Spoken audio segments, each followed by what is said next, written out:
नमस्कार दर्शकों, जैसा कि हम सभी जानते हैं कि हमारे देश में कितनी बड़ी संख्या में रेप भी है, बढ़ी हुई है। इस समस्या को हम आज नज़रअंदाज कर रहे हैं, लेकिन यह एक बहुत ही गंभीर समस्या है। इस समस्या पर अगर ध्यान नहीं दिया गया तो आने वाला भविष्य में क्या हो सकता है, इसकी अंदाजा भी नहीं है। तो चलिए जानते हैं इसकी रेक पिकर के बारे में। आखिर रेक पिकर्स का जिंदगी कैसे खराब हो रहा है हमारे देश में, और इससे हमारे देश को क्या इफेक्ट पड़ रहा है, हमारे देश में क्या इफेक्ट हो रहा है। तो चलिए जानते हैं बिना किसी देरी के।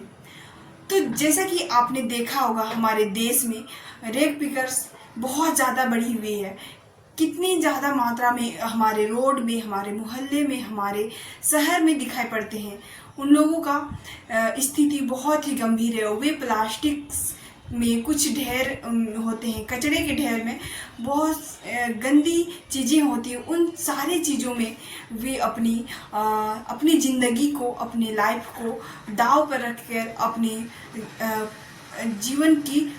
जीवन को खतरों में जी रहे होते हैं, और उस कचरों में कुछ चीज़ें खोजते हैं, जो कि ये बहुत ही गंदी चीज़ें हैं जिसको हमें सुधारने की आवश्यकता है। आज हमारा देश में इन लोगों के लिए कोई भी रोजगार नहीं है, और इन लोगों को रोजगार देने की आवश्यकता है सरकार को, ताकि हमें हमारे देश में इन सारी चीज़ें देखने को नहीं मिले और वे उनका लाइफ अच्छा हो। तो चलिए जानते हैं कि उनको क्या ऐसी प्रोवाइड किया जाए, उनको कैसे शिक्षित किया जाए जिससे हमारे देश में रेप पिकर्स जो हैं उनकी संख्या कम हो, वे भी शिक्षित जीवन जी सके, उनका अच्छा हो, और हमारे जो शहर है वे भी साफ सुथरा रहे, हमारे शहर में उनका भी कुछ अच्छा योगदान हो। तो ऐसा क्या योगदान होना चाहिए सरकार का, जिससे रेक पिकर्स है उनका ज़िंदगी बेटर हो सके। तो हमें ऐसा लगता है कि अगर हमारे देश में रेक पिकर्स के लिए कुछ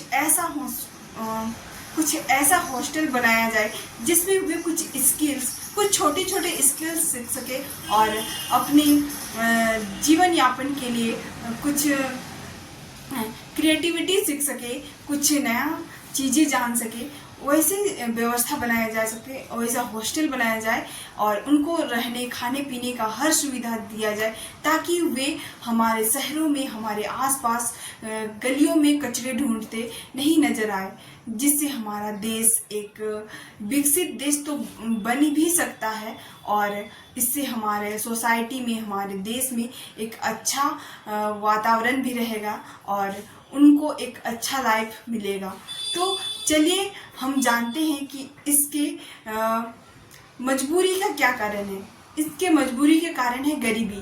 तो इन गरीबी को ख़त्म करने के लिए सरकार को आवाज़ उठाना होगा, सरकार को एक नियम लाना होगा कि उनको रहने खाने पीने और कुछ स्किल की सुविधा प्रोवाइड करनी होगी, जिससे वे हम जैसे कुछ अच्छा सीख सके और हमारे देश में उनका भी कुछ योगदान हो, और हमारा देश में कुछ अच्छा क्रिएटिविटी, हैंडक्राफ्ट हो गया, ये सारी चीज़ें बन सके, और उनका लाइफ बेटर तो होगा ही, और हम सभी उनके लाइफ को बेटर करने का प्रयास करेंगे। तो इससे हमें कमेंट, अगर हमें सरकार से एक विनती है कि उन्हें इस प्रकार से गलियों सड़कों में घूमते नजर नहीं आए, और उनके लिए एक हॉस्टल की सुविधा दी जाए, ताकि उनका लाइफ बेटर हो, हमें भी अच्छा लगे, और हमारा देश में